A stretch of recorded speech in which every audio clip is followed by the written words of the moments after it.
Hi there, Scorpio. Thank you for joining me for your weekly forecast for week commencing the 3rd of August. There continues to be a cluster of energy right at the top of your horoscope in your solar midheaven or 10th house.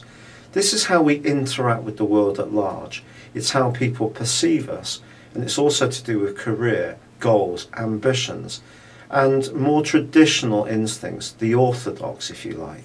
It represents our parents in some way.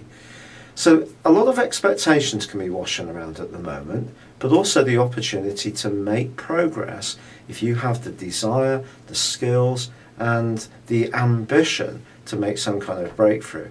And with Venus combining with Jupiter, your enthusiasm and personality and no little charm can actually be part of the process.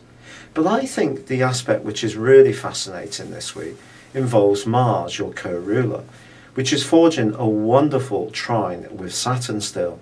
Now, Saturn ended a backward journey last week, and of course at the present time is in your sign and will be through to the middle of September. When these two get together in this way, they can actually be very, very complementary. If you think about it, Mars is about wanting something, it's about desire, and it's about our individuality, our ego, if you like, and it's in a part of your horoscope to do with expansion and risk-taking. Saturn's very averse to risk-taking. It wants us to always play safe, to cover our situations by being cautious and methodical. But when the two get together, you get a really nice balance of energy. It's like driving a car that's very, very quick, but in a situation where there's no other cars on the road. It's a big motorway, completely empty, but it's a car with big wheels and a superb safety record, and the driver is a very skilled driver. So the two energies together can work superbly well. So if there is something you're wanting to expand around and you've done the research and you have the motivation, then there's every opportunity you can. But it could be into a new area, something that's more enterprising or exciting than you've done before. But with that clustering of energy right at the top of your horoscope, how does this play out in relation to Saturn? Well, not very well, quite frankly, because Venus and Jupiter are being opposed by Saturn, as is Mercury in the second half of this week. So you need to be conscious that not everybody you encounter this week will necessarily welcome what you're trying to achieve with both arms.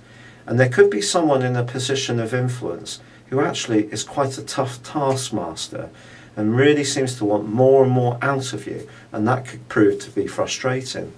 But rather than letting it get to you on the back of Friday's quarter moon, use the move on Saturday of Mercury into a much more cooperative part of your horoscope to try to keep the lines of dialogue open, to try to enter into a bit of give and take. It can really work wonders.